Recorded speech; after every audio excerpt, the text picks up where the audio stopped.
the six pitfalls, when we do this course, come out of a series of live workshops that we've been doing now for many years, and always we ask these questions to the attendants, the facilitators. In which ways can a person, drinking ayahuasca, be harmed? And we make a long list. They think of all sorts of things, and there's drug interactions, and there's there's all sorts of possible ways, and then afterwards, we ask, and in which ways can somebody, a guide or a facilitator, be harmed by the ayahuasca? And then this list is much shorter, but the dangers for the guides are much more subtle, and they are also harder to see, because the nature of the sort of structures that get built around the person who facilitates.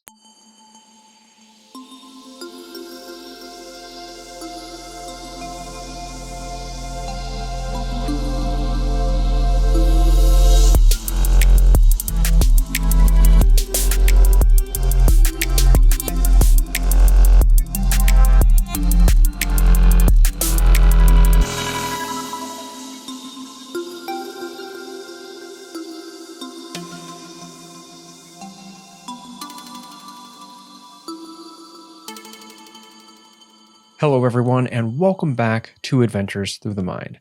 This is a podcast that explores topics relevant and related to psychedelic medicine, therapy, research, and culture in general. In each episode, I, your host, James W. Gesso, sit down with a different expert, luminary, seasoned professional of their field to have long-form, unedited conversation on various topics. The larger arc of the show is intended to offer, with each episode, some sort of acute value, at least an enjoyable and stimulating experience for you, the listener, but also a value that extends outwards into the lives of the people participating by listening to this show, as well as hopefully in the sort of larger movement of integrating psychedelics into the modern world. Today, we're featuring Jeronimo M.M. from Seers. As per usual, I have a little overture to start this episode off, and here we go. Psychedelics, such as ayahuasca, are like fire. Fire can cook your food, warm your life, and light your way, but when handled poorly, it can also burn you and even cause life-altering devastation. Like fire, the skillfulness of how psychedelics are handled makes the difference between our journeys being blessings or disasters. This is not news. You almost definitely already know this. That we can be harmed by psychedelics like ayahuasca if our context of use is not well tailored to our needs is culturally evident at this point. However, what is less evident is what dangers ayahuasca and other psychedelic plant medicines present to their facilitators, both through potentially harmful consequences on participants, but also the potentially harmful consequences that just being a facilitator can have on that facilitator's mental health and behavior. It is these dangers that we explore in this episode of Adventures to the Mind with Jeronimo M.M.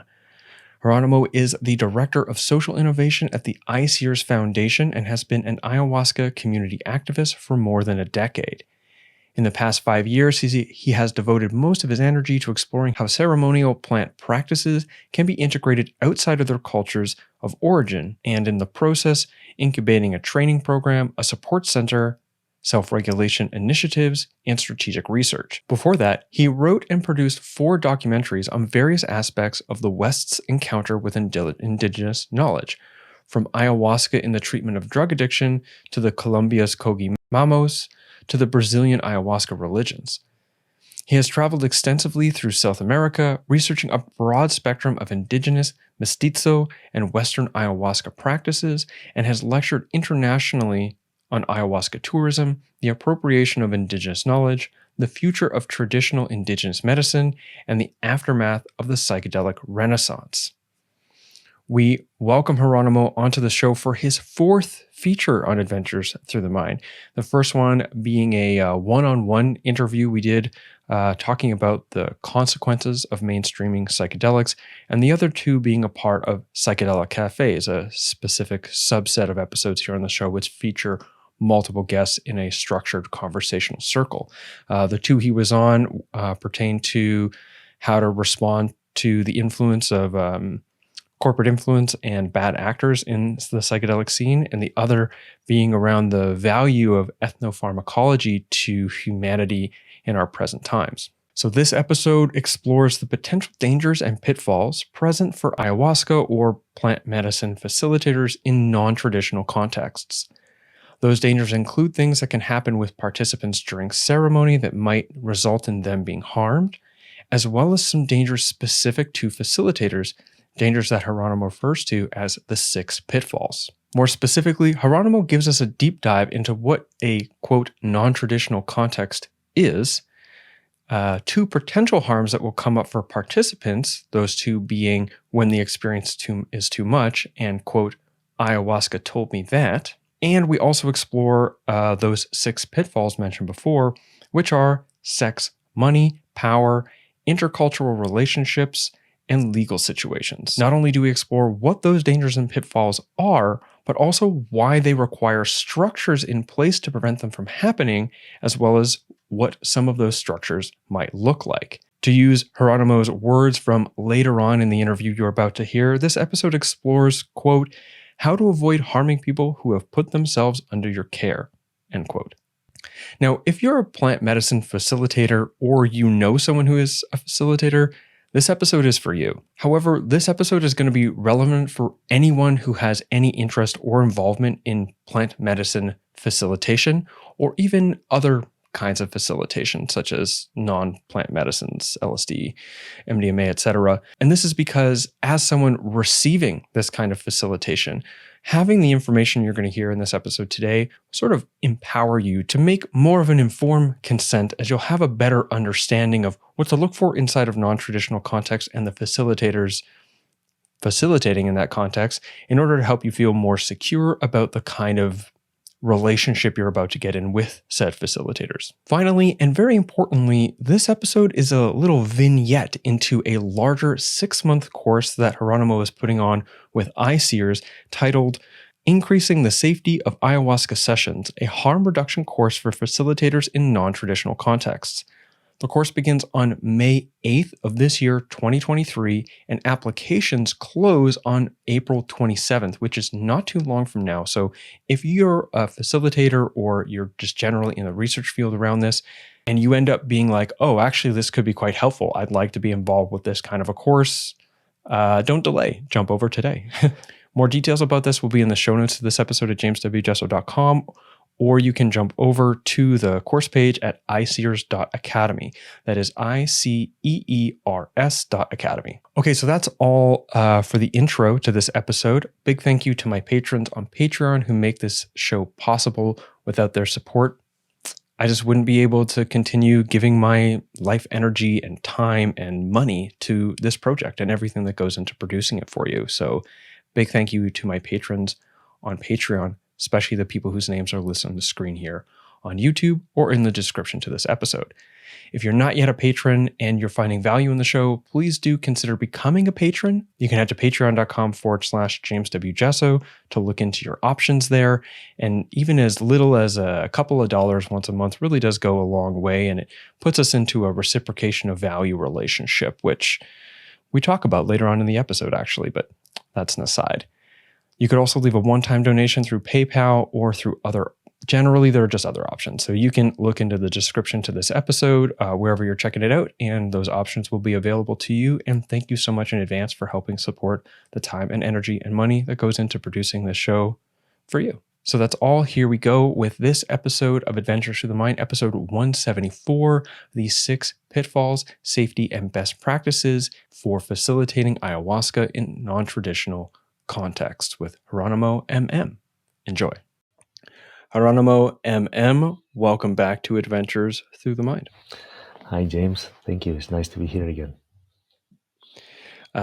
You've been on the show twice now for listeners. Once to talk about the mainstreaming of psychedelics and some of the issues that mainstreaming process presents, and once other time on a psychedelic cafe, I believe, about how to respond to bad actors in the psychedelic scene. And now you're on to talk about, we're going to go specifically into a domain of content about the potential harms or potential dangers for ayahuasca ceremonies out of traditional context, with a deep dive into sort of what I believe you call the 6 pitfalls for ayahuasca facilitators.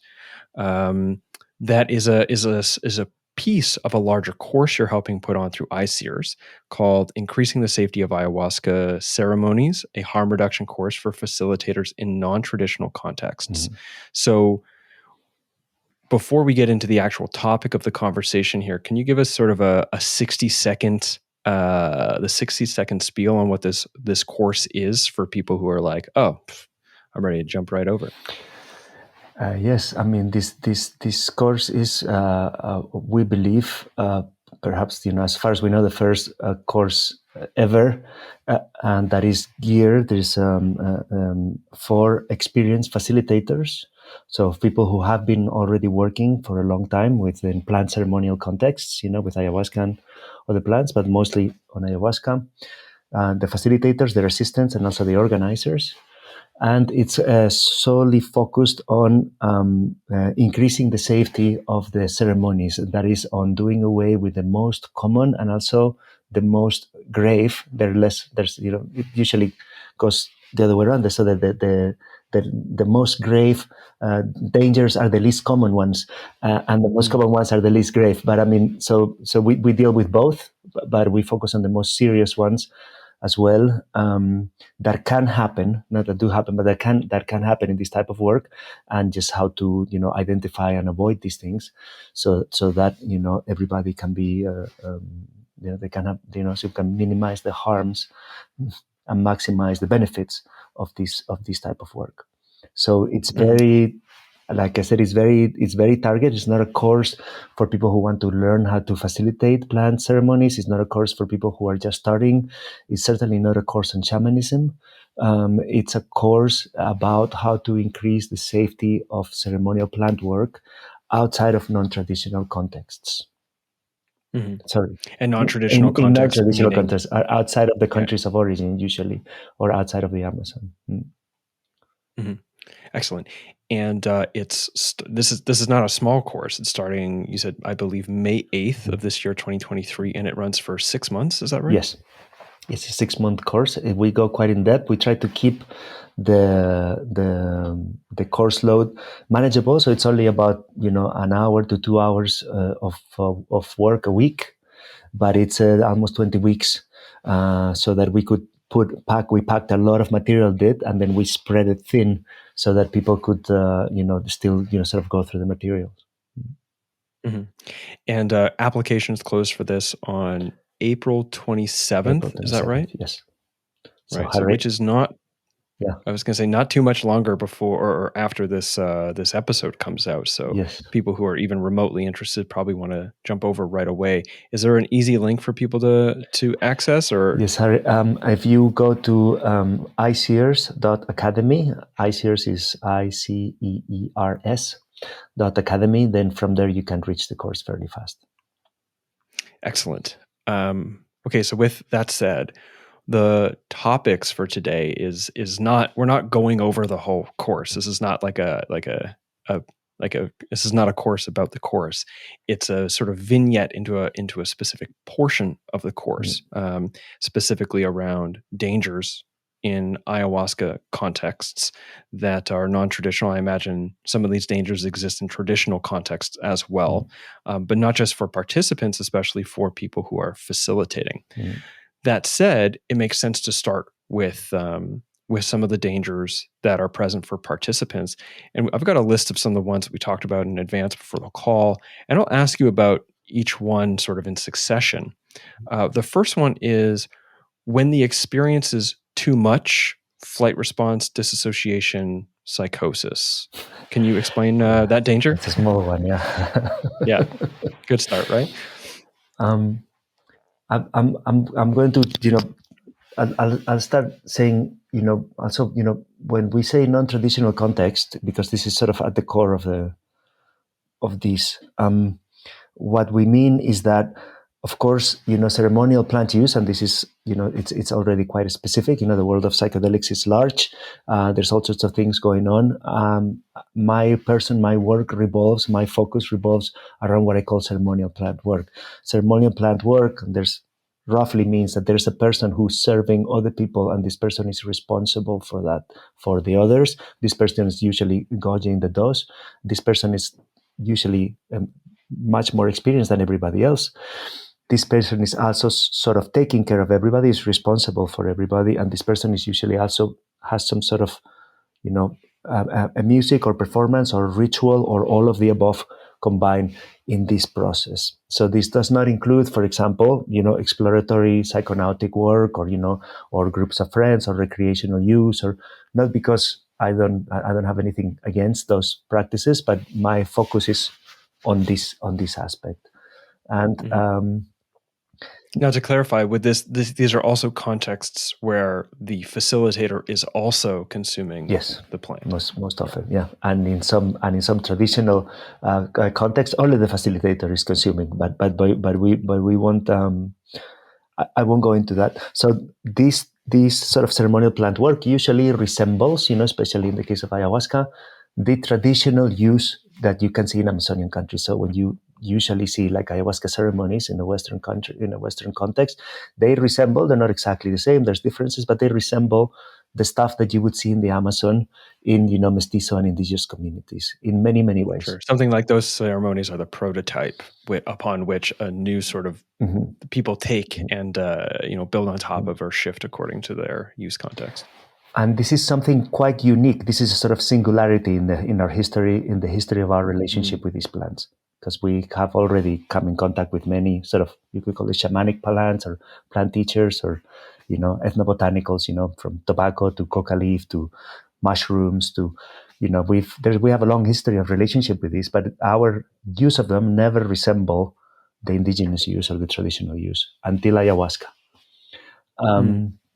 So you have, on the one hand, something that resembles the traditional use, and on the other hand, you have something that you have a different context. So what happens is that, for example, in a traditional setting in the Amazon, when a person goes to visit a traditional healer to drink ayahuasca, this person might go to their community or a community farther away. They usually go, and if their problem is grave, or they might stay and live with the family of the healer for quite a bit. And they stay there, or if they're from nearby, or they live in the same village, they just go and they have the ceremony and then they go back. But in this context, which is a community context, what happens is that everybody sort of knows everybody, and they sort of know where everybody is at. So there's no need, for example, for screening, because it's already implicit. People know what type of problems people were arriving with, and there's no. It's not that that integration, as we speak of, doesn't happen. Is that it's implicit, because in a community where people know everybody, they know if somebody's not doing well 2 days after the ceremony. And this is also... And everybody in the community knows that work is being done. They're aware, and they likely are also doing the work or have at some point. So there's this sort of integrated sense that this kind of ceremonial plant healing work is a part of everyday life, even if it's not something everyone's doing every day. So it doesn't have that added, the added challenge and complexity of the whole preparation, integration, screening process that we would have in Western contexts that are sort of trying to port. Exactly. When that comes, even if it's completely traditional, if you have like a traditional, Colombian Taita comes and does a fully traditional ceremony for you, and the ceremony is exactly... The context is different. Now it's a non-traditional context, and it's not only different because the people have a different cultural relationship with it. It's different because now it's a group of strangers that maybe don't know each other, that are getting together just for this thing that lasts maybe 2 days, maybe 4, maybe 5. And then after it's over, everybody's going to go back to their houses, sometimes very far away, where nobody can see them and nobody can keep track of them. So suddenly these sort of things that were happening implicitly in the traditional context, they don't happen in the non-traditional context. So new layers, sort of new protocols need to be added because it's a different context. Because it's a different context, and it requires additional layers of sort of what was before implicit now has to be explicit. It has to be in a protocol, and it has to be built in. So this is what we mean by non-traditional context. So non-traditional context is basically everything that happens outside of traditional Amazonian communities, even if the ritual itself is very traditional. And then what are the additional sort of needs that this context requires in order to maintain the same level or similar level of safety as you can see in the traditional contexts. Mm-hmm. And anyone who sort of already has a sense of the, when it's too much, even as a concept, has already likely inferred where the experience is too much becomes an added level of concern in a non-traditional context, given everything that you just spoke to, right? But that said, can you explain a little bit more about specifically this, when the experience is too much, and what can happen for a participant, and what kind of care and need might be, what kind of care and response would best reduce the potential harms of that in this non-traditional context? Yeah. So in the one part of it has to do with, and we're gonna start just looking, for example, at first timers. Has to do with expectations. Expectations can and one part of it has to do with how much previous informed consent there is. So it's not the same if the person knows that something can happen and then it happens, than if a person doesn't know something can happen and then the person is surprised, especially if it's the first time. So a lot of this, has to do not with or a large degree of this has to do not with the level of intensity of the experience, so how overwhelming are the effects, but how the person who's undergoing this positions themselves according to what's happening.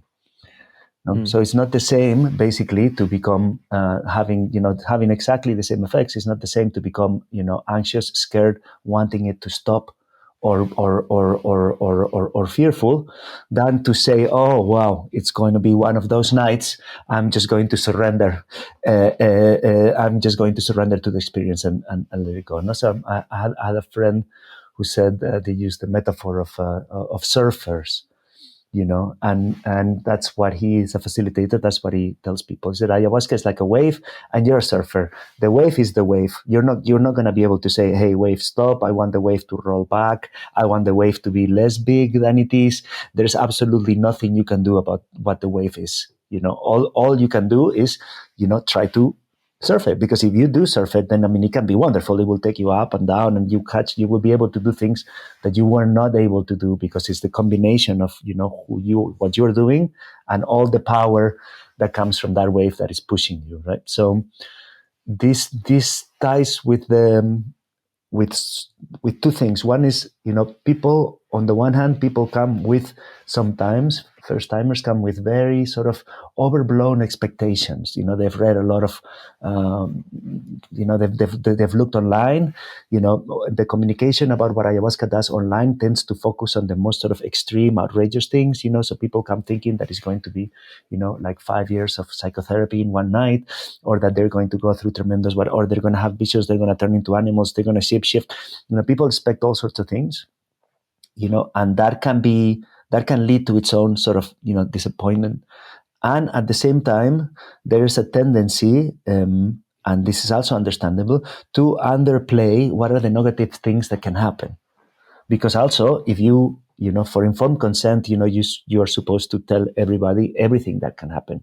But if you tell people everything bad that can happen to them if they drink ayahuasca, then you're also, in a way, conditioning them before the experience. And they might start to think, oh, is this happening? Is this going to happen? Is this other thing happening? Is this now happening to me?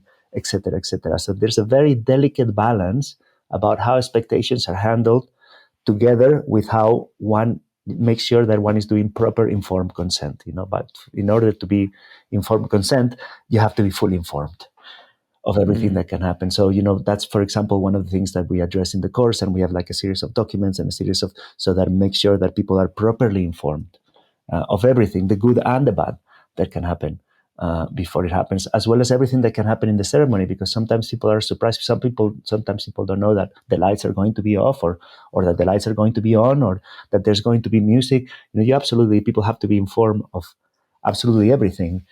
This is usually always the same. This is usually always repetitive. So facilitators tend to cut corners, understandably, because it's a very long process and you have to do it again and again, and it's always the same information. So how do you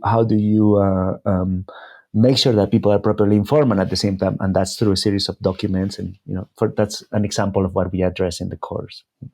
So now you have a situation, okay, where people are hopefully well informed, and the effects are very, very strong.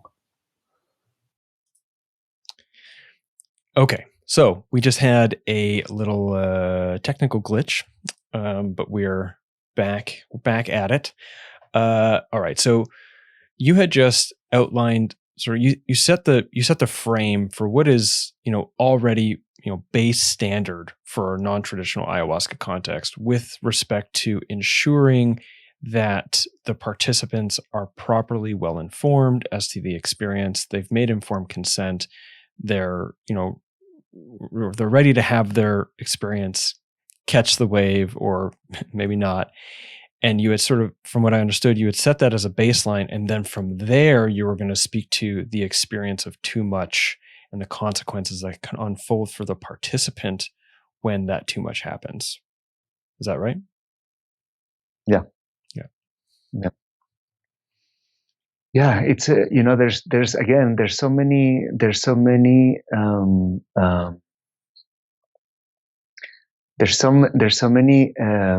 levels at this, but I would say that the two most important, because there's even we've even heard reports where too much was actually too much good. We have a report of a person that literally had a very, very difficult time because they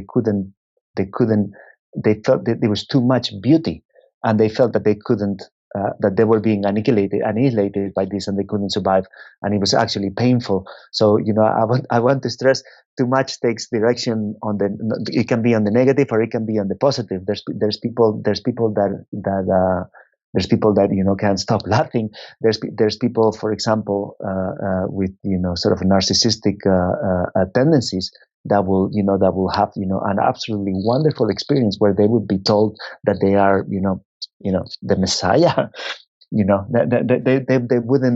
These people would not qualify this as a negative experience, and yet what it has is it's an experience with negative outcomes.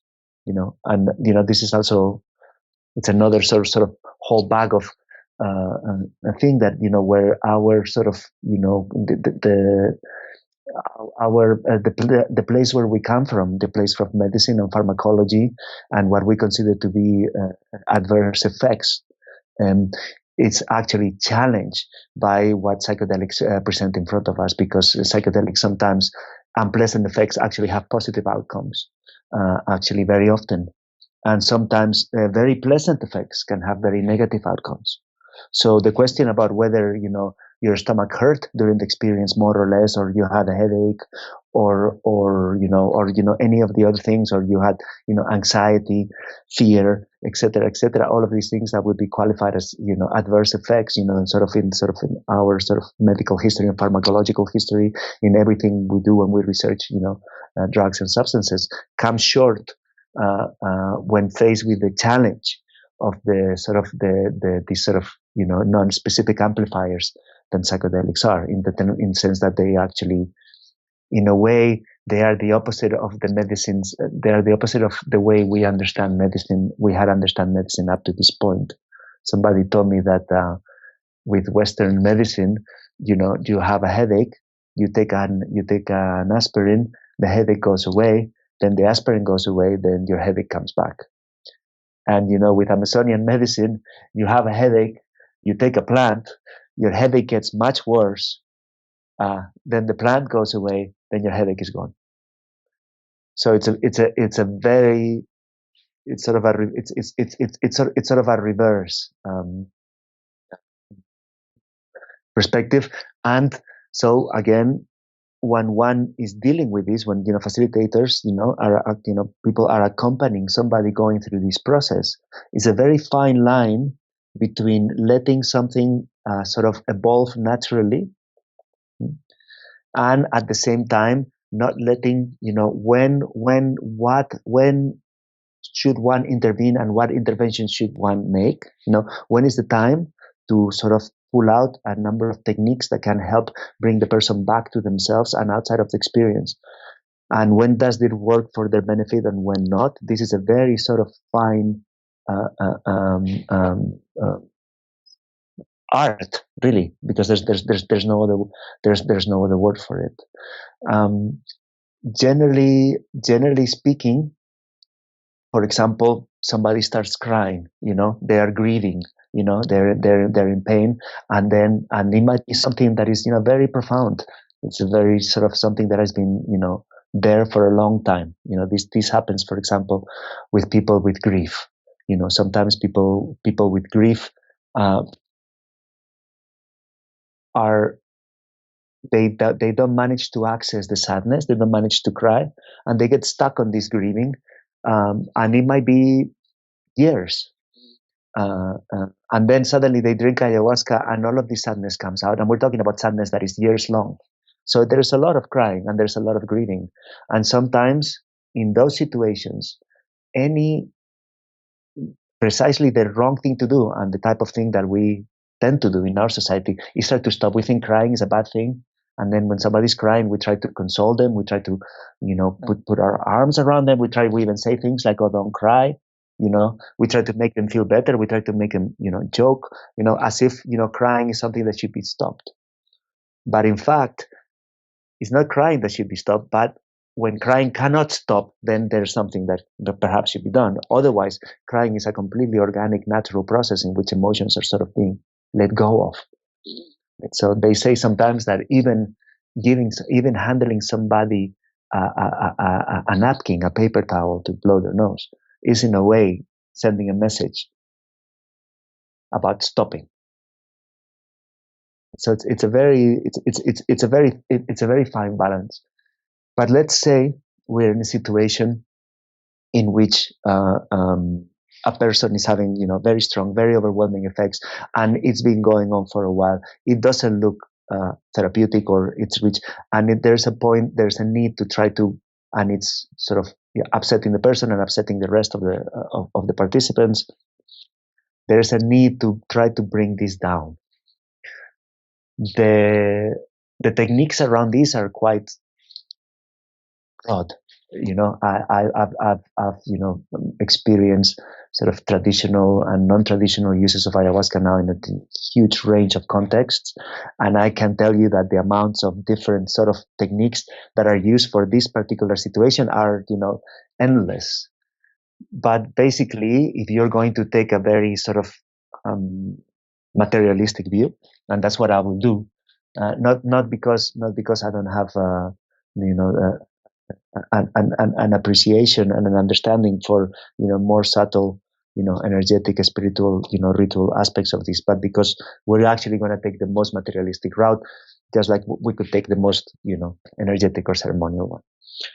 From the most materialistic route, all of the techniques that you see revolve around basically bringing the person out of the experience by bringing the person back to themselves or the outside world. And you can do this a million different ways. For example, people use traditionally perfumes or tobacco. There's smells, and these smells take you out of yourself and into your senses, the same way that when someone faints, you can use certain smells to bring this person back out. You can also use flavors. They make people drink water, or they make people drink lemon water, or they make people drink sweet tea. You can use the music, you can use sound, you can call the person by their name.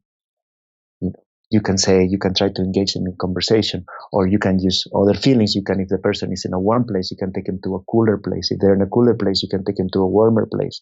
You can make them stand up. You can try to help them walk. All of these things, and there's, like I say, endless. More ritualized, less ritualized. There's, I've seen endless sort of techniques around this. The course doesn't go into the techniques themselves, but in the sort of the essence of it, and from a very practical thing, it has to do with, first of all, what happens if we change enough of the environment so that the person suddenly begins to notice either the environment or their own bodies, or both. And this is enough already to make them step back from the experience. You know, Right. this is So what you're speaking to here is like, as a part of the course, is really recognizing this phenomenon of like the too much, and sort of like unpacking how much nuance there is between letting somebody be deep in their experience and intervening in that experience so that they're not going deep to the point where there's a harm.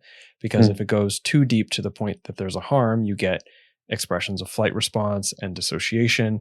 Some people can end up, from what I had a conversation with Justin Townsend from Myco Meditations, and they talked about how their whole staff is educated on how to track for a, what he calls a normal psychotomimetic response that is a part of things finishing, and what is a hypomania that could go into a mania that could go into a full-blown psychosis, and knowing at what point and in what ways to support, but then intervene in order to protect it from going to a harmful place. So what I'm hearing you speak to is something to the effect of, okay, let's, in the course, we nuance out that this is a potential thing that can happen. And because it's outside of a traditional context, we don't necessarily have built into the whole system of this thing how to do this in a way that is in the most service of this individual who we're not going to be seeing around the village or wherever in 3 days' time. And you're speaking to some of the techniques. Is that right? Yeah. Yes. Our cultural intuition tells us that we should make this stop. Mm-hmm. This is in our society, when people get very agitated or very upset in whichever way, our tendency always culturally is to try to make the person stop, have the person relax, or have the person chill, or have the person stop crying, or stop screaming, or stop yelling, or stop, so there's a part there that has to do with how we hold this, but then there's another part which is true, where it's like when the process begins, when processes get stuck, or when processes go into loops, and then the person is just in a sort of loop that can go into an increase, and then there's a harm that is going in the direction towards harm. It's not the direction of process. It's not the direction where a person is sort of like going through something, going through an experience, they're passing through it, and they need to get through this sort of like release. But they actually, in a way, they get stuck.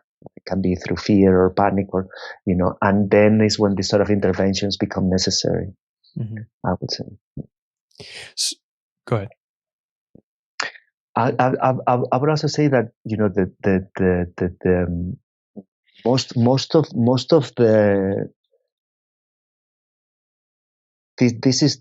most of the course actually doesn't focus. This is the part of the course that goes perhaps the most on what I would call the craft part of doing this. A lot of the course has to do with, rarely touches this sort of stuff, but touches the stuff around it. I can give some examples, but in terms of this sort of like interventions, so a lot of what we do is how to avoid certain things, or how to be aware of certain things. We think a lot of the problems can be. It's not an issue of how you deal with it during, but what kind of a container do you build so it doesn't happen in the first place.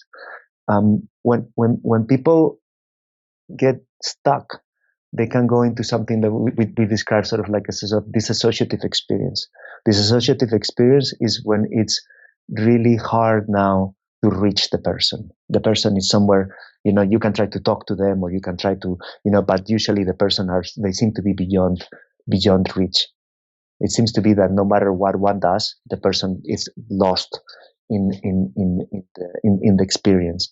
Now, if the experience is there's fear, if the experience is scary, then this can get quite.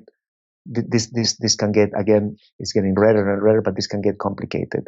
This can also get complicated because if the person is in a scary situation, they might feel that whatever comes from the outside is a threat. They feel they're being threatened already by experience, and they might react negatively or even aggressively against any attempts to sort of hold them or take care of them. And these are almost examples of what can happen if, as a facilitator, the structures are not set up in advance to protect this from happening. Exactly. Is that what you're saying? Exactly. Yeah. So ideally, this never just happens. There's a build up to this, and if people are taking, doing proper checks of everybody regularly in the group, and I've seen groups where, the assistants or people stand up 3, 4, 5 times during the night and they do an entire round and they go one by one asking everybody, just whispering in their ear, how are you doing? And this is enough basically to sort of keep, because when someone is going to sort of slide into a situation like this, you can usually see it coming. And then the interventions that can be done in terms of bringing the person back to the body or the different things go a long way towards avoiding the person slipping into this situation. So that's an example. So, the better practice here would have to do with, A, proper screening, which, we can talk at length about, and B, keeping track of people. And of course, there's another thing that has to do with dosage and just going slow with doses and not giving people too much too early, especially if it's their first time, and just how one goes also in this process, sort of very slowly. Mm-hmm. Yeah, and I'm really getting a sense of why this is such a substantial course. Like literally, we've just touched on one thing that is a part of this larger course, and we've already talked for like 25 minutes about this one thing, and it still feels like we really haven't even gotten a sense. Exactly, right? Yeah. And it's with that in mind that I'm going to sort of abruptly shift, because I really, we're talking about sort of dangers, things that can go wrong with the participants that as a facilitator, it's really good to know about in advance and have structures set in place so that it's less likely to happen. And I imagine a part of the course is in the event that something does like this does happen, that here are some other structures to help protect it from becoming the worst case scenario. But what I really want to get into is this, as a facilitator, things that say, if I was the facilitator, that I as the facilitator, things that could go wrong with me and things that I can fall into, that without proper structure, things that could be harmful to myself or to my participants, that I need to keep in mind and have structures to protect myself from, what you call the 6 pitfalls. But before we go there, I really want to ask you about, quote, ayahuasca told me that, as a potential harm for participants, because I don't want to spend too much time on this, but I think it's really important for listeners to keep in mind that is a significant thing that can happen, that can be harmful. And if we're in this conversation, I want to have at least a piece of that sort of contextualizing what this ayahuasca told me that thing is, and what people should probably keep in mind with respect to that. Yeah, I would say, first of all, that ayahuasca told me that is one of the main reasons why people drink ayahuasca. So people drink ayahuasca because during the experience, you will feel that you have learned a number of things that you didn't know and that you know now, and they have become very clear to you. And it feels, even though literally you were sort of hearing the voice of your own thoughts, I guess. It was something you're hearing in your head. It feels like you've been told these things. So, and then these things have to do usually with the direction of your life. It has to do with things that are very important. Ayahuasca doesn't tell you, have for breakfast tomorrow, or change. It always seems to have like an important sort of, emotional charge and an important charge in terms of how meaningful this is to you. So it's one of the main reasons why people drink ayahuasca, looking for what ayahuasca tells them. And it's always interesting.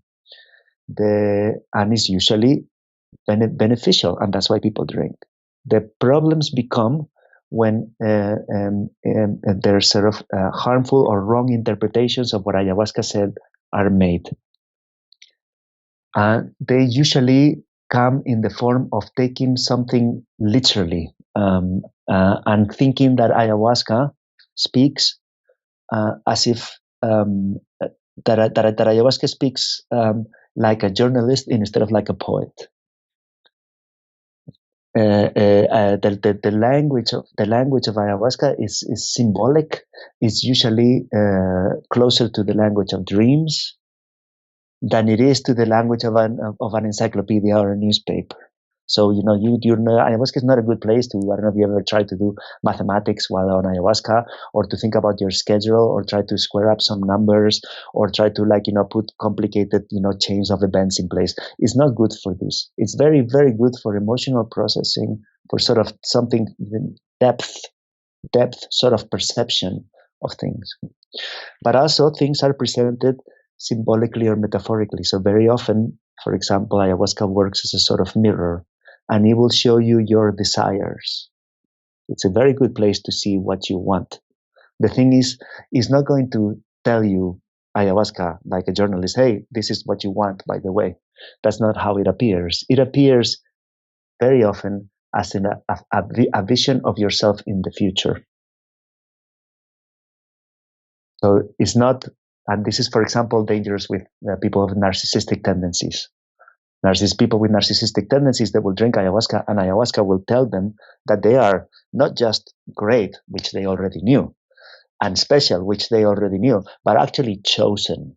They are actually chosen for a most important, task and operation, because they've always been, and they have special powers that come out of. I mean, it takes many manifestations. This is not true. Sorry, this is true. This is absolutely true, but it's an internal truth of the psychic structure of that person, not an external a factual truth of the journalistic type. Right. So to be able to discern this is when the danger or the harm comes, when wrong discernment is made about what was being said there. As people take it literally, oh, I am literally the Messiah. No, I will give more down-to-earth example, which you would have heard, and many of us have heard. Ayahuasca told me to quit my job, or ayahuasca told me to, get a divorce, separate from my partner, right? So I don't think ayahuasca says that. I think ayahuasca told you that you really don't like your job. And I think ayahuasca, what actually ayahuasca told you is that, there's serious issues in your relationship that you should look at. And maybe that you desire to divorce, your partner. Or that you desire to be out of the dynamics that are presently in your marriage, and it manifested as divorce, because that's the simplest, most direct metaphorical way to represent being out of the dynamics. It doesn't necessarily mean divorce your partner when you get home. Exactly. Yeah. Exactly. Especially when you get home. So these are two very common mistakes. The first mistake is to make, very, very big life-changing decisions the day after drinking ayahuasca. And, the sort of answer to that is don't do it ever. Don't ever take a life-changing decision, the night after drinking ayahuasca, unless this decision has to do with certain immediate harm. So if ayahuasca tells you to quit drugs because you're addicted to drugs, then absolutely quit the next day. Don't think about it for 2 weeks. Yeah. Right? If there's a real danger, then you should do it immediately. All other major life changes, changing jobs, changing divorces, investing in projects, selling, buying, calling somebody that you haven't spoken to for 20 years to apologize for something that happened a long time ago that now you want to apologize. All of these very important things will not benefit from you doing it in the morning after in the heat of the moment, because they're important things. They will be important that day, and 2 days later, and 2 weeks later. And it's important to see how important they are 2 weeks later compared to what they were in the heat of the moment. And also because it's completely unfair, even when you look at it, to put the responsibility of this on ayahuasca. How can you go to your partner and say, we're going to get divorced because ayahuasca told me that I should divorce you? What is your partner going to think? It's like, what the hell? It's like, that's like saying, I was walking down the street and I met this really wise man and he told me I should get divorced. So I came home and I decided we're going to get divorced. And the other person's like, who the hell are you listening to? I mean, that goes into the other thing that you cover in the course, the angry relative. which I don't want to go into here. I'll leave that as a sort of like a teaser for people who want to follow up. But I will just close, because this also, we could talk about this all day. Generally speaking, when should you take a life-changing decision that ayahuasca told you? When you can honestly say, I decided this for myself, not that ayahuasca told me. So if you're gonna divorce your partner, divorce your partner when you can tell your partner, hey, you know what, I thought about it and I decided it's best for us to separate. When you can own that responsibility and take it away from ayahuasca, the closer you are to being able to do that, the closer you are to a place where harm can be avoided. So and I'll close with this. The tension is between the idea that everything ayahuasca tells you is true, which is out there, and it's true. But it's true with a very important nuance, and is that these truths are internal truths 100% of the time, and a different percentage of the time they're also external truths. This also gets particularly tricky.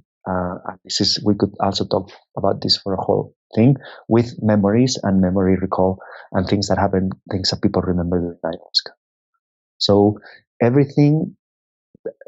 But this would be the sort of short answer to this. Everything that ayahuasca comes for you during ayahuasca ceremony is true. It's not a lie, but it's an internal truth, and it will definitely tell you something true about how you feel or how you experience things. Sometimes this truth is also an external truth, like factual, sort of journalistic, encyclopedic, or I discover scientific truth. Sometimes it is just an internal perception. Just like happens to many, many times, and things having to do with emotions and feelings. Sometimes we feel attacked, or we feel rejected, or we feel abandoned. And sometimes we have been attacked, rejected, abandoned. And some other times, people are just being careless and thinking about something else, and we're just triggered. Our feelings are very, very true. And they're very, very real. Internally, there's a truth to it. There are people absolutely will feel, for example, abandoned. However, externally, and especially to the other person, it's not so, one has to be a little bit more careful with that.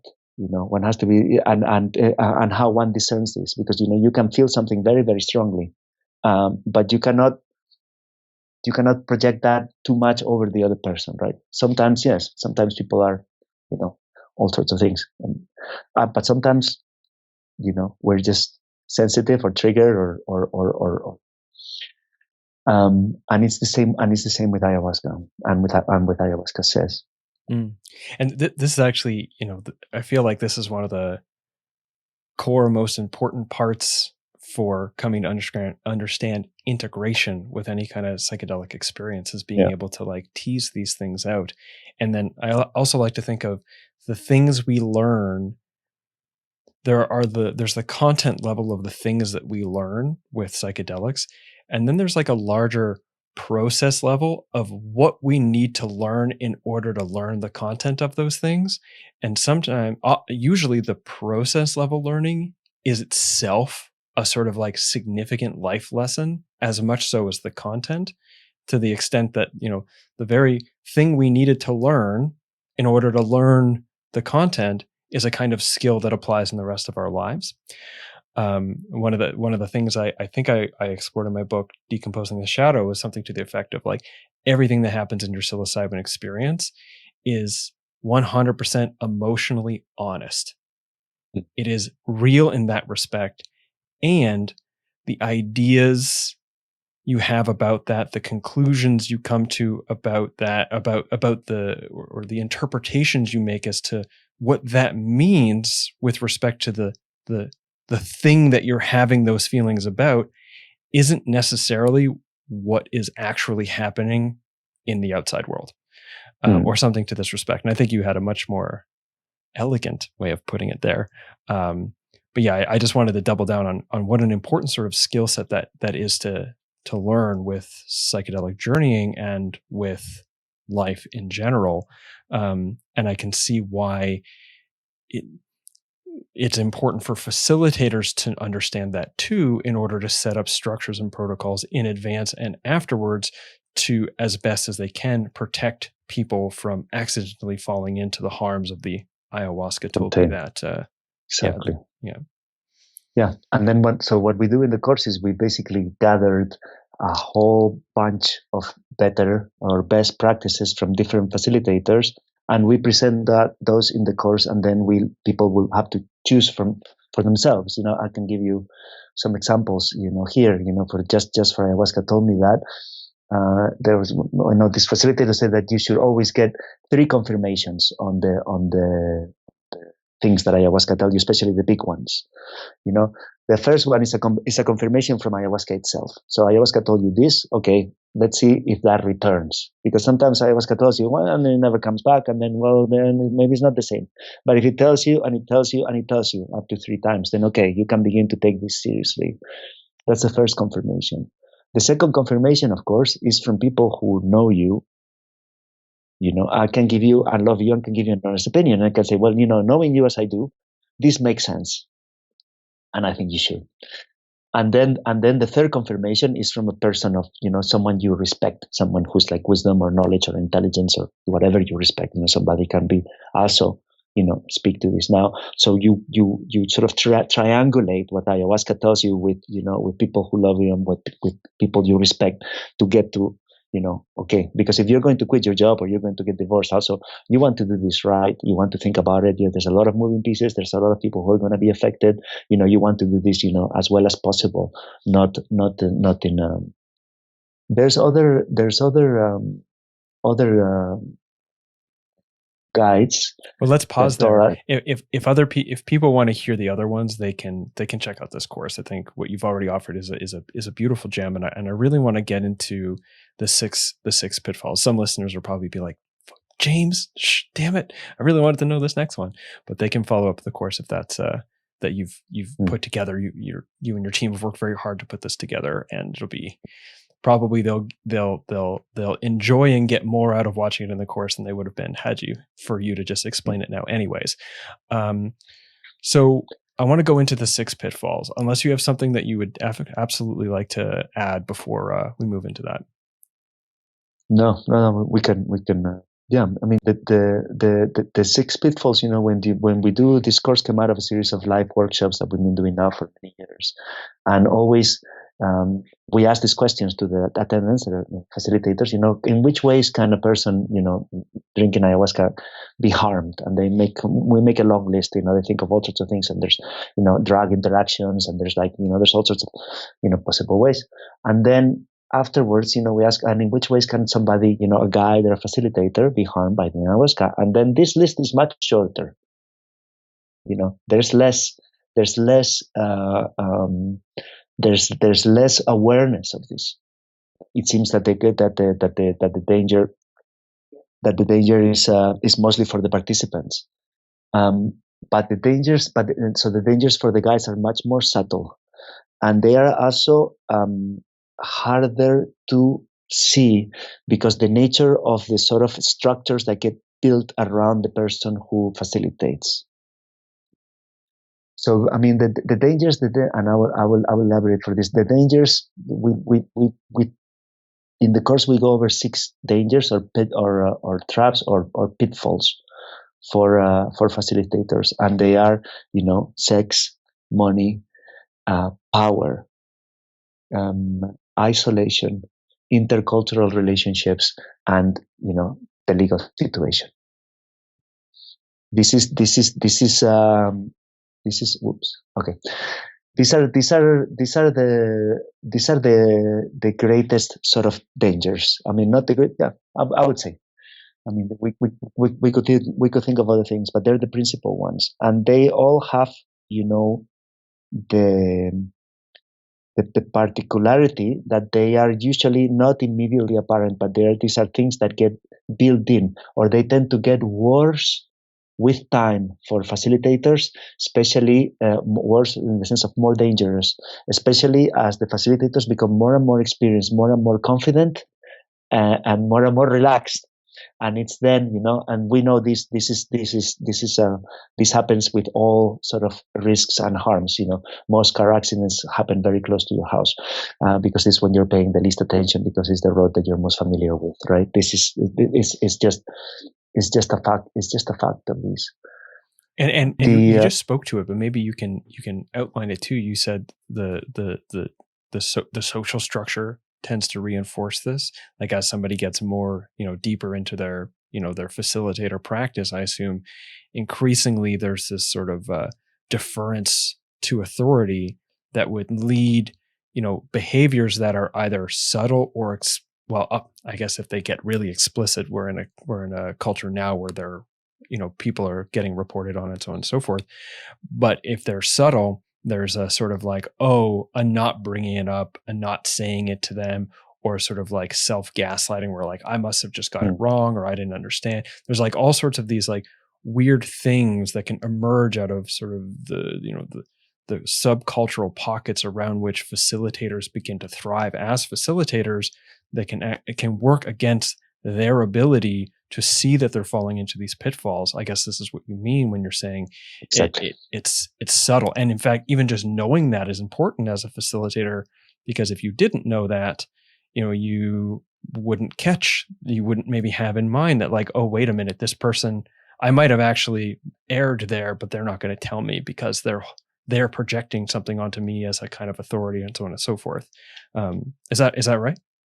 Yeah, that's exactly it. Basically, the way that it works, facilitating is a form, or guiding is a form of authority.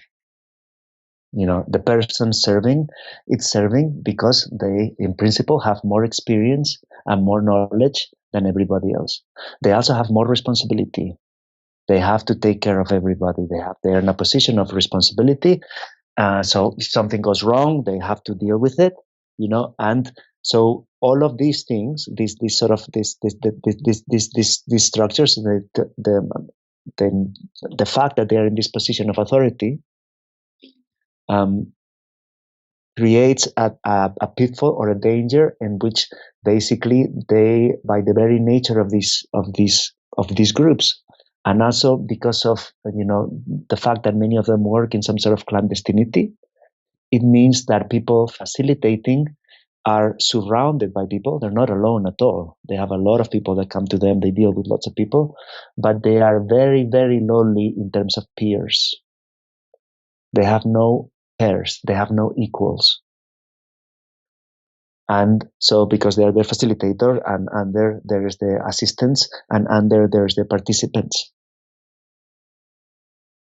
So when you have no peers, then you have no mirrors. And when you have no mirrors, you cannot see, nobody can show you your shadow. And when nobody can show you your shadow, then you are, the danger becomes that your shadow will get the best of you because you can't see it. So normally in life, it's your friends, or it's your psychologist, or it's your partner, or it's your parents, colleagues, or your colleagues. Somebody is gonna call you up on your bullshit. Just to be sort of blunt about it. And we all have, I'm not being judgmental at all about this. We all have, this. We all have a shadow. We all have blind spots, and we all have our bullshit. And the only way to see it, and this is the tricky part, is with other people. Full stop. Ayahuasca can help, but even in this, drinking lots of ayahuasca without other people that are either, you don't see it. Now, this is the reason why psychologists, they are in a similar situation. They talk to lots of people and they are listening to lots of people, but they're in the position of authority as the therapist. Mm-hmm. Which is why that's why therapists generally have circles of other therapists that they, or like a supervisor that they report to. Yeah, that's why you need supervision, because otherwise they know. I mean, this is not the way it used to be. This is like this because they saw what happened, which is that exactly this. You're in a position of authority and you have no peers. Then your own shadow, your own projections, your own things begin to get the best of you. You need somebody outside. Mm-hmm. Yeah, and I think what I want to focus on is, or illuminate, just to clarify, and maybe I've got this wrong, is you're not talking about bad actor. You're not talking about bad people who are like Yeah. utilizing ayahuasca for their own blah, blah, blah, blah, blah. You're talking about any person, regardless of their good intention. We all have this stuff. And, Mm. we all have the possibility of being the best or worst versions of ourselves, and context can, direct sometimes us to becoming our best and worst versions of ourselves. And there's inside the very structure of being a non-traditional ayahuasca facilitator or ayahuasca facilitator in general, inside of that structure is like are grooves that, if you're not careful, can accidentally just bring you into the worst expression of yourself. Mm. Yeah. Am I catching that right? Yeah, that's exactly it. Your shadow will begin to take the shape of intuition. Your shadow your shadow will even, because it will be things that you sort of suddenly you have this, this sort of perception, this notion, this sort of inspiration to act in a certain way with a certain person, and this is of course, this is again, like ayahuasca told me, that this is the bread and butter. You're looking precisely for this. You're looking to be in touch with your inner self and your more intuitive self, and it's a big part of the work that the guide and facilitators do. But if there's if this process is not accompanied by a process of supervision and by a process of sort of transparency building, when one learns to become transparent, so one gets oneself out of the way in order for these sort of intuitions to actually flow without getting twisted by ego, pains, hurts, this and that. That's where these things that's where these things begin to emerge. It gets this is an example, this sort of isolation that comes with it, of something that gets worse and worse with time. This is for example, isolation is a late pitfall. The sort of the effects of it tend to be seen much later in the life of the facilitator. Usually, it's been decades, and the person is actually quite successful facilitator. And there's lots of worldly success, lots of respect for the person, and then also the more success and the more respect, the less people who can directly call this person on their bullshit. And this, of course, this happens also to celebrities, this happens to politicians, this happens to anybody who's in a position of authority. Mm-hmm. Yeah, all sorts of spiritual leaders. This happens to anybody who's in a position of authority or a position of power. It's the nature of that. The relationship changes, the peers becomes few and far between. The person tends to get sort of isolated in the structure of power. It's not isolated, the person. There's a bunch of people around them, but they're isolated in the sense that there's no peers. There's not someone with a sort of equivalent level of power, authority, respect, call it what you will. And then that's when the sort of pitfalls begin to emerge or begin to appear. Sure, and I could see how they feed into each other, right? Because power is itself a kind of pitfall, right? So power is itself a kind of pitfall that only contributes to the isolation, which itself sort of contributes to the weird dynamics of power. And then because of that, then the sex can get, as a pitfall, gets like more intense. There's all these the money. There you go, right? So, and I think something else I want to say, I feel like it's inferred, but just in case, as we're talking about this, we're not excusing harms done or inappropriate actions done by people who fall into these pitfalls. These are still harms done. They're still responsible for their actions, of course. I think what we're trying to do is give context for sort of like what can contribute, what are the breeding grounds for these awful things to happen, and is there such a way that we can orient the larger context of our practices, I'm saying because I'm identifying, but like for facilitator practices, so that this is less likely to happen. Because I imagine most of the time, nobody wants these things to be the way things transpired, not even the facilitators themselves. In traditional context, the community takes care of that. The community not only takes care of, calling facilitators in their bullshit, to speak colloquially, but even sometimes of, and of sort of exercising quite strong boundaries, because this is in the Amazon. This is known that sometimes people sort of get lost in the power, and then they need to be stopped.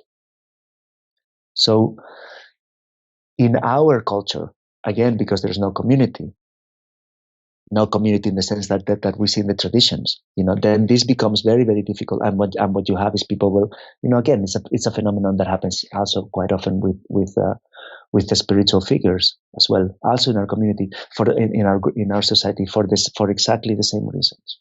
Mm-hmm. Let's unpack some of these. Like you've inferred them. Let's unpack some of these pitfalls specifically, and maybe one thing, because I imagine for each one there's quite an extensive deep dive in the course. One thing as like a structure that could be put in place to lessen the likelihood that one would fall into them. I think one that's interesting, perhaps because it gets less spoken about, is money. Of course, there's lots of talk about whether there should be payment for ayahuasca or not, and what is too much, what is too little. I'm not going to enter into this. I will just get to the part that's sort of I think interesting. In therapy, it is well known that if there's not a payment, the therapy is not as efficient. This has been scientifically proven. It's no longer discussed. It's so well understood that even child psychologists very often establish a sort of symbolic payment from their perceived patients, from the children, and the children will come and they would, for example, make a drawing. And for every session, the child would make a drawing, and then they would give this drawing to the therapist as a sort of symbolic payment. So the payments have to be established and the nature early on, and it has to be respected. Now, the minute either the participant or the guide tries to change the terms of this, you are beginning to see people trying to manipulate the relationship. So, for example, the kid might choose to give 2 drawings one day to the psychologist. And the psychologist will only accept the first one, only one of the drawings, because that was the established payment. And when you give 2, then you're giving more. And when you're giving more, you're putting the person in debt with you. And when you're putting the person in debt with you, you're trying to manipulate it. So it's not just the people with the most power that is doing the manipulation. It can also come from the other direction, right? And this happens, often when people with sort of around donations, for example. Sure. Yeah. Right. So it's like person comes and or gifts, they establish some sort of agreement. This is the payment for the ayahuasca ceremony. But at the end, that person is so thankful that, hey, listen, I want to buy you whatever, or help you buy another center, or let's start a business together. I mean, it can take many, many shapes, but it always has to do with changing the nature of the established agreement, in order to get more.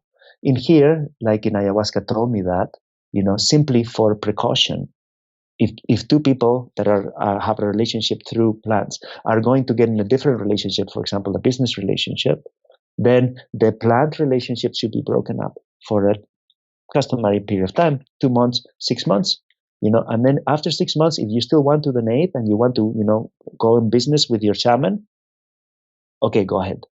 This, of course, applies exactly the same to romantic relationships. Nobody, romance happens. People fall in love all the time. Nobody says that it's impossible or forbidden that 2 people should fall in love, and one is, a facilitator and the other one it's a participant.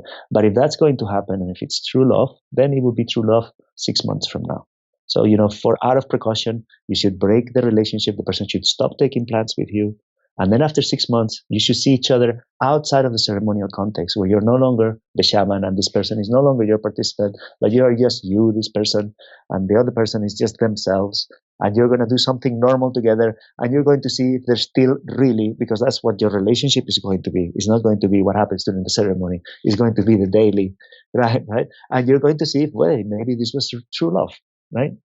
So it's how sort of common sense gets applied in a situation where it's very easy to lose common sense.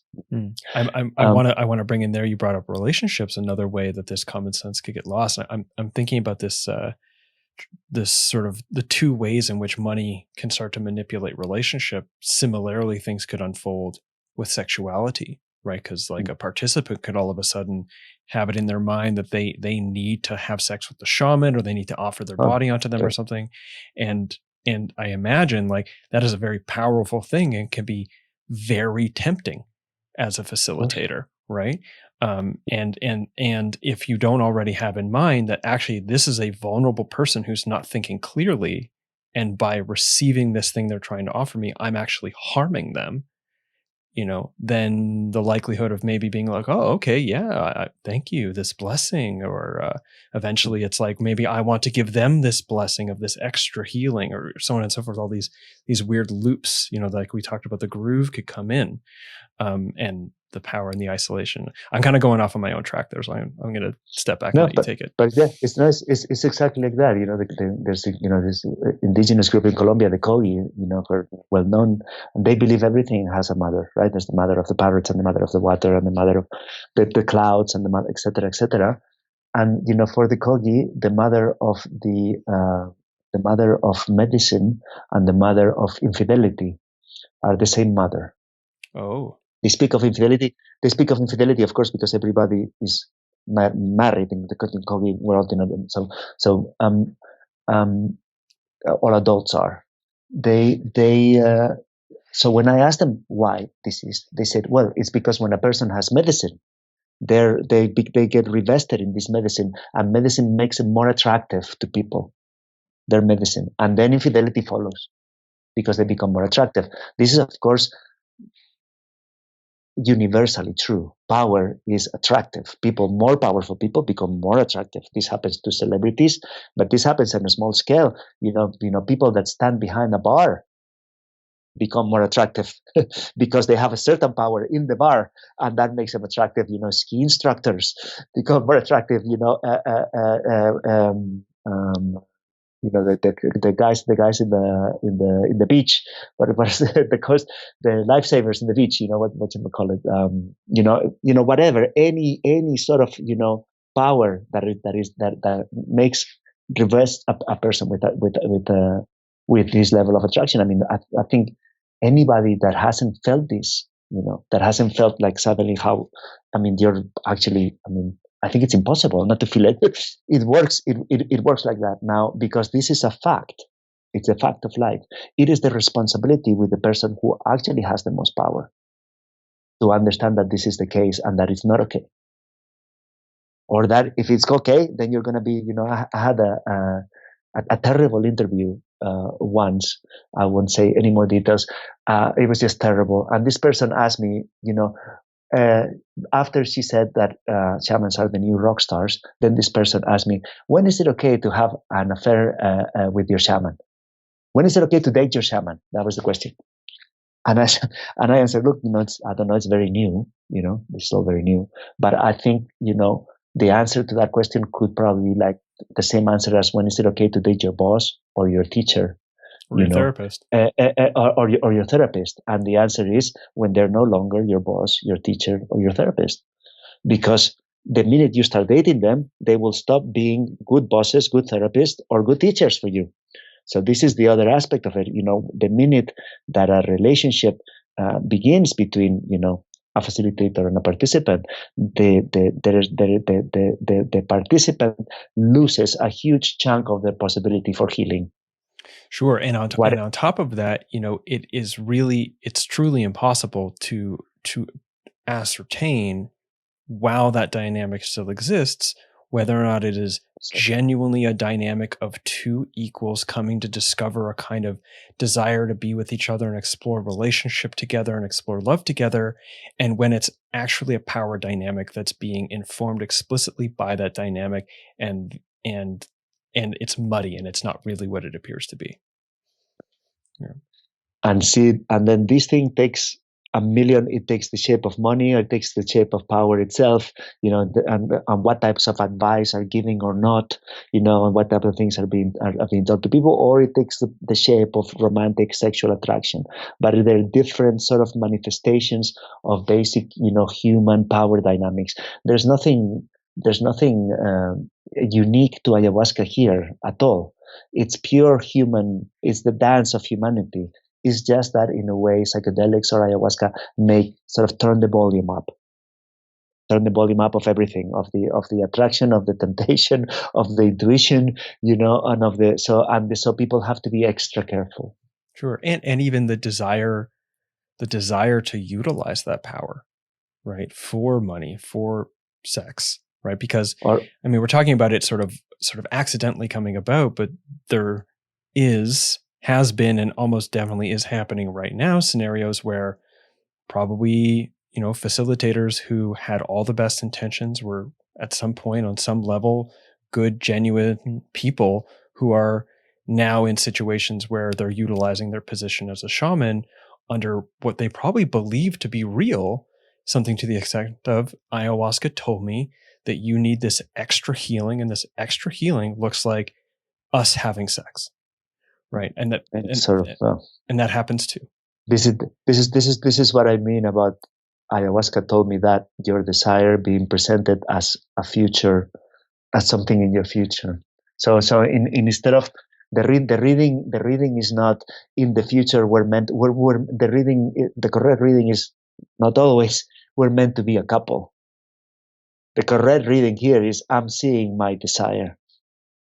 I desire that we will be a couple. I really want, and then people will say this, no, I saw in ayahuasca that we're going to get married, we're going to have babies, we're going to, and sometimes, hey, but other times, and many other times, it's literally just a projection of your desires as you're watching a movie play before yourself. So it's not ayahuasca.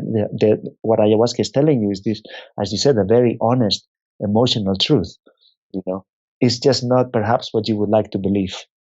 Sure. Yeah. And it's interesting too, because of course, thinking of sex as a pitfall, come on, like it doesn't matter how skilled of an ayahuasca facilitator you are, or how sort of like in your sort of good role is, you're going to work with people eventually that you find sexually attractive.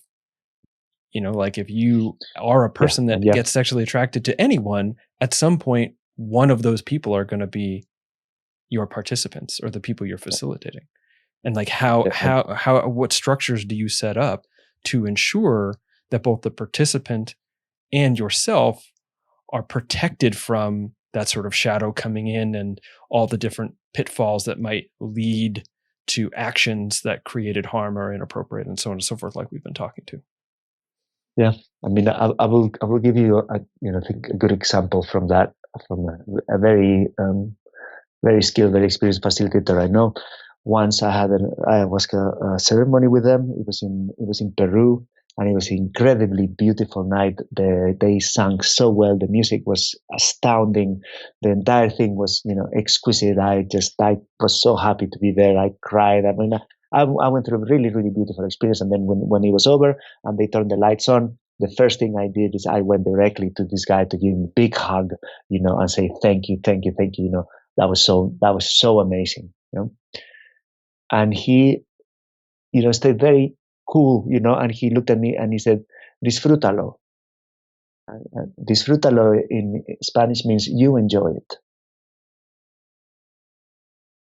So what he was saying is, this really nice feeling that you have, this is for you to enjoy, not for you to bring back to me and give back to me. This actually, to him, this actually did not help him.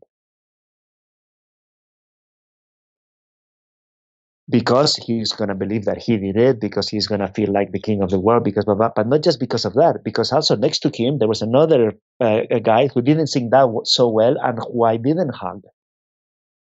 Right? All of these dynamics are there happening at the same time. But the most important lesson is that actually, indeed, this was for me to enjoy. So I had the best night. I had one of the best nights of my life. Well, deal with it. Deal with it without actually, whatever, projecting, giving, doing something, making, start dishing, compliments and yeah. I mean, who is, this is this person's job, right? They have to stay in that. It's nice to be loved to a degree, and then it's poison. Yeah, because there's a kind of again, Justin Townsend, when I talked with him, spoke about this. He called it the projection of the golden shadow. But if we think about it just from the sense of course, like if I really was moved by something that somebody did, I want to let them know. I want to share that with them. And I think in their position, there's a certain degree of allowing that acknowledgement to come in as a kind of like positive reinforcement. But any more than that amount that allows for the positive reinforcement that is absorbed and not given back to the participant starts to become something that inflates her ego. Well, ego, I don't know about this term, but like inflates the sort of self-importance and starts grooving into those pitfalls. Right. And it's what I hear you saying is he did something to the effect of seeing you, receiving what you said to the amount to which it acknowledged him, and then giving the rest completely back to you. Yeah, exactly. Exactly. And one would imagine that's the correct position also for, sexual attraction, and also for money gifts, and also for many other things that come exactly from the same place and in the same way. Mm-hmm. Yeah, I know. I know a handful of facilitators, and one of the ways I've heard facilitators frame sexuality in the dynamic is them say something to the effect of, any sexual feelings that you're having right now or any sexual feelings that you have during the ceremony are welcome. They're yours. It's positive. There's no reason to feel ashamed of it or hide it. But just so that you know, they're your experiences, and I ask that you don't act them out personally with yourself or expect that there will be any degree of reciprocation from me. And that they're okay to have. You could even have them about me. That's fine. But keep in mind that they're not reciprocal and they won't be acted upon in any way at any time, or something to this effect, as like a way of being like, hey, it can happen. It's there, but also like it's yours. Right. Yeah. Yeah. Yeah. And it's also, is the nature of transference, right? It's when therapy starts working. The therapy is working when suddenly your therapist becomes attractive, right? So I mean that's it's transference. I mean it's so well established, defined, understood, known. I mean this is not at all this is nothing new. Yeah. So with the short amount of time we have left, so sex, money, power, isolation, right? These are we've talked about these now. They all kind of feel almost, if they didn't feel self-evident when you first put them, first spoke to them, I imagine they feel that way now. It's one of those things where it's like you hear something for the first time and then you're like, oh, well, obviously kind of feeling. But there are two other ones that might not be so clear. One of which maybe makes sense to anyone that knows ayahuasca is illegal in most places. Is legal issues, of course, are a pitfall. And as a non-traditional facilitator working outside of the context of the countries in which this is happening, the communities in which it's happening, it's important to know what the actual legal situations are, how to protect yourself from legal harm, and how to respond to implications of being involved in legal harm simply by providing. You've done nothing wrong. You've just been providing. So that aside, there was that final one in the middle. Can we cultural something? Can we touch on intercultural relationships? Yes. And this has to do with what the relationship of the facilitators is to the traditional contexts and the traditional people. And there's a huge range of this. There's people that have, there's, for example, people working in Europe that work with ayahuasca. So they cook ayahuasca analog with, Syrian rue and Mimosa stilis. They have never been to the Amazon and they feel no. They know ayahuasca comes from indigenous, but they have no particular connection to that. All the way from people that have, gone, many, they have long relationships with indigenous healers and apprenticeships going, and they've spent years traveling to the Amazon and doing many dietas and all of these, and they're very, very close to the traditional. So there's a huge range of possible relationships. And in that sense, again, I would say that the pitfall happens on both ends of the spectrum, in the too little in the too little recognition, and in the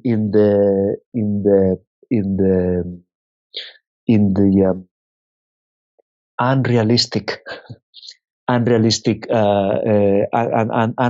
sort of projection about the nature and the reality and the real reality of indigenous people. For example, there is a lot of people that come. It always the Lakota in the United States. The Lakota are one of the most sort of the Lakota spirituality is one of the most popular ones. So you meet a lot of people that do sweat lodges that call inipis, and they deal with the chanupa, which is what they call the pipe, and they say metaconyasin and and a ho, and all of these things that come from Lakota spirituality. So you find people that have quite I would say somewhat elaborate and quite detailed knowledge of Lakota spirituality. And this is a fact. This is a fact. The part that surprises me is that they're not aware that the everyday life of your average Lakota person in the United States living in a reservation like Pine Ridge Reservation, the level of knowledge that they have about this is almost non-existent comparing to what they know. So there's this incredible focus on the spiritual part that we're interested in, and that's fine that you're interested in other people's practices, and like you can be interested in Buddhism or whatever. But what it seems, there's something wrong if this doesn't go together. If you're just interested in certain aspect of certain people and not in the rest, and you happen to not know that that Pine Ridge Reservation is one of the poorest areas of the United States, that they have terrible terrible problems with alcoholism, with suicide. There's been epidemics of adolescent suicide. That the everyday life of these Lakota people, many of these Lakota people whose spirituality you're so fascinated with, it's actually appalling. And it's a shame. It's a shame to a country such as the United States that the way that many of its original inhabitants live. So this is one aspect of it, which is amazing. Just this sort of like selective love or selective interest in indigenous cultures or in indigenous people. Sure, and this is one of the pitfalls that you can sort of like you could start to warp reality to serve this sort of like idealized version of a thing, and get all the positivity from it. I think I've heard the term spiritual extractivism, without ever having to sort of, and benefit off of that, in ceremony. Like in the most neutral, you could benefit in the sense that, okay, yeah, you provide really beautiful ceremonies and there's a beautiful feel to it and so on and so forth, all the way to the sort of like the stealing of it for your own profit. But like there's a range there, but you could have all of that without ever having to put your hand in the suffering of where that comes from. Right. So you get to have all the benefit without any of the complications or something to this effect. Yeah. Without establishing proper relationships to the people and the culture.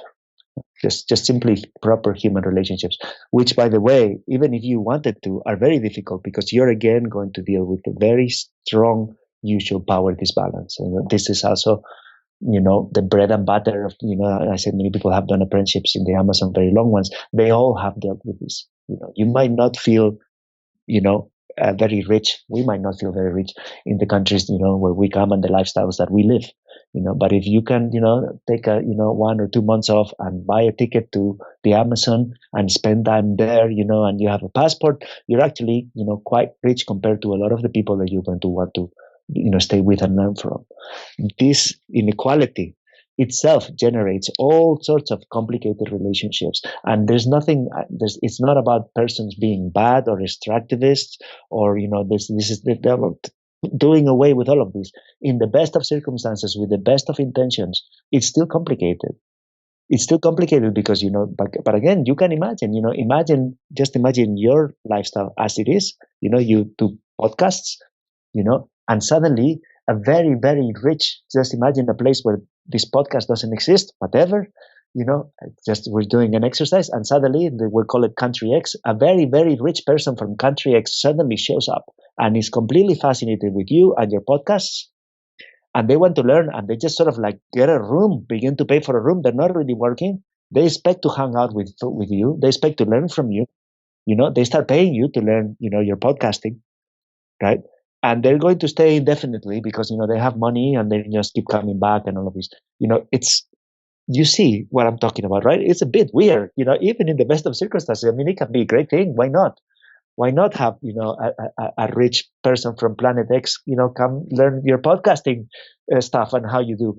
But you see, right? You also have your life and your things and your friends and your family, and now you have this apprentice that doesn't speak the language so well, and it's always there, but it comes and goes, but actually brings great gifts and begins to buy you great gear for your podcast so you can do it better, and brings other people, right? You see, right? It really is about common sense, nobody's saying that it can be done. Nobody's saying that is a bad thing. It can be a bad thing. It doesn't have to, but for sure, it's a complex. Let's call it that, right? And because it is an intercultural relationship across a power divide that is quite great, as well as the cultural divide. Right, and even with everybody's best intention, is going to take work, and there's going to be misunderstandings, and there's going to be frictions, and that's all. It doesn't. I think it's much. That's a much better starting point. Than to simply assume that it's going to be strange, it's going to be difficult, and there's going to be misencounters. Instead of, there is a great podcaster, spiritual podcaster there who's waiting for an apprentice. And I feel I might be that apprentice, and out there's that teacher, right, that is going to teach me, and I'm going to be the recipient. You see. Yeah. It's interesting. It becomes so obvious when we give it the the close of something that feels so normal to us culturally, like podcasting, and then you put this whole thing in. You're like, whoa, that would be super weird, because me as a podcaster is just like a normal part of my life. And this is what I do. Yeah. And I'm not that special of a person. I'm a special person, but I'm not like, I'm a saint, a spiritual teacher, or, what I have, you have your interests, and I'm sure you have a lot of, information, things you have learned that you can share with people that would be fascinating to them. Right. But you're not, you know what I mean? You're, and traditional healers, are many things, and they are, in more traditional societies, they also have, sort of a political role, etc. But and a very important sort of community role. But what they are not is the Dalai Lama. I don't know how else to say it, but I mean the Dalai Lama now is complicated right now. Yeah, complicated now, but used to stand up as the sort of the epitome of the spiritual teacher. Yeah, right. The sort of the epitome of goodness or something. Mm-hmm. Yeah. So, Jeronimo, let's take a pause. We're coming up to the end, and I think I just want to.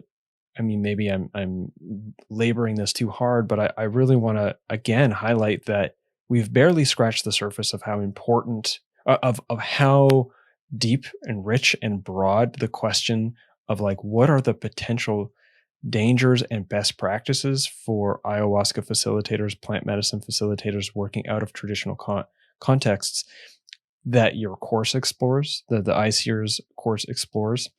And I want to, one last time, if you could give the information about that course, when it's starting, how long it runs, where people can access it. I imagine people are going to walk away from this having gotten value anyways. But if they want to get, more, go deeper into this with you and into this work, or they're facilitating this work, I'm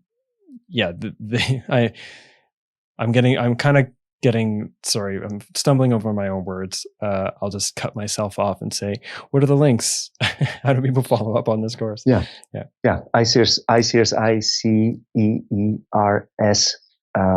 .academy. There you can find all our courses. We have the safety course, and there's also an integration course that is coming up. I've gotten on the sort of the 60-second thing. I've gotten some pushback, online and stuff from people that really have issues with the concept of safety and how it gets used to sort of standardize and sort of force people into certain things, especially in, safety obsessed cultures.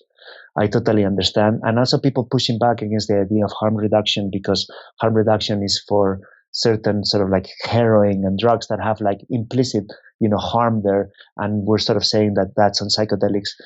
I totally see their point. If I was going to be, super honest, perhaps this course should have been called how to avoid harming people that have put themselves under your care. But that's not very sexy name. It's not gonna vibe with the SEO. Maybe it's better calling it, increasing the safety, of ayahuasca ceremonies, an advanced course, a harm reduction course for facilitators in non-traditional contexts. Yeah. Right. I mean, I can justify every one of these words, but really at the core of what this is, right? Even safety sort of stands behind. It's sort of a veil behind what really motivates this, which has to do with ethics. Yeah. Right. This is about this fact. This is something that is unique or very particular ceremonial plant work, which is that there is a guide, and then this guide takes a responsibility, is responsible. So I am a libertarian. I think people should do whatever they want to do and they should be free. However, your freedom ends when other people's freedom begins. So if you're walking down the street, you can jump, you can crawl, you can do cartwheels, because you should be free to do what you want to do. If you're driving a bus and there's 30 people sitting behind, now you're no longer as free as you would be. I'm sorry. Because now there's 30 people in the back and you're driving. So, you're now doing cartwheels, jumping up and down, looking backwards, right? So it comes from this very basic understanding that we are, we don't like to tell people what to do at ICERs. This is not where we come from. We don't come from the place of, making rules and not me personally, and none of us at ICERs, right? We're anti-prohibitionists, etc. However, we believe that when there's other people involved, then you become less free. I 2 daughters. I'm less free than I would be if I was single. Right. Right? I mean, and it's a fact. You cannot. This is not something I think that you can argue. Right? You are sort of. So when people are under your care, then there's a different set of rules that begin to apply. And when you're serving, strong psychoactive substances to other people, then these people are under your care, and there's a whole other set of care that is necessary. And that's really what this course is about. It's about the less obvious aspects of this, because the obvious aspects, have to do with, how you run your ceremony and what is your lineage and who's your teacher and what are the Icaros and what's the energetic. And, we understand all of this, and this is really the most important. This is where most of the attention goes to, and rightfully so. We are looking at something that is less obvious and more practical. And we have been gathering this for Jesus. I mean, I've been doing this all my life. It's a long story. You can watch a video where I explain why I've been gathering this for a long time. I don't facilitate ceremonies myself. I don't work with plants. I work for people who work with plants. That is how I do. That is my own service, and that is my own giving back to what the plants gave me. I have collected, and also my colleagues, a huge amount of sort of very interesting, very practical tips and knowledge and even wisdom around how this can be best handled or better handled. Best is the wrong word, because you can't get to best, just better. And we've put all of this into this course, and we try to make it manageable. So the videos are small. You can consume at your own time. There's not that much a week. It's spread. And there's also live encounters, because just watching videos is not good, and we want to interact with people, and we want to keep learning, because everything that we present in the course we learn from facilitators, and we continue to talk to facilitators and learn new things, and these new things are also put into the course. And that's it. Applications are going to close at the end of April, so hurry up if you want to come. This course will happen every year. It will be in English and Spanish, 2 separate courses, one in English, one in Spanish. They will happen every year. They take 6 months. And we did it last year for the first time, and people were really, really happy with it. You can see some of the testimonies on the website. So I encourage again, I interrupted you at the end. Yes, check it out. Check out the testimonials. Check out the website at least. Again, it was iSears.academy. Is that right? Yeah. Okay. The links to that will be in the show notes of this episode, wherever listeners are checking it out. And ideally, if they're wanting to get involved this year, they're jumping on it right away. But if it's happening every year, if you're listening to this in like 2024, still go check out the link. It's also happening. Yes. Yeah. Yes. And again, Jeronimo, thank you so much for being on the show again, and also for the work that you're doing, and for your time today. Thank you. Thank you for having me, James. Always happy to be at your show. And cut. Okay, that is all for this episode. Again, head to iSears.academy. If you're even remotely interested, now is the time to get an assessment as to whether or not it's going to make sense for you, because if you were listening to this when it came out, within a couple of days after the episode came out, your time window for applying to be involved is closing. So definitely jump over there, at least give it a consideration. And again, finally, if you're enjoying the show, hey, it'd be awesome if you helped financially support it, because it is brought to you by listeners like yourself. Options to do so are listed in the description to this episode, wherever you're checking it out, or you could just head straight over to patreon.com/James W. Gesso and become a patron. Lots of options, but you can follow me on social media too, at James W. Gesso, Twitter, Instagram, Facebook, or at Mind Podcast on Instagram as well, which my James Gesso page will link you over to. I also have a newsletter, which is really the best way to stay in contact, because that's the one that I actually send out information through, a monthly digest and periodically personal updates. So that's all. Lots of options for you to select from. Choose one of them or none of them to your fancy. And until the next episode of Adventures Through the Mind, take care.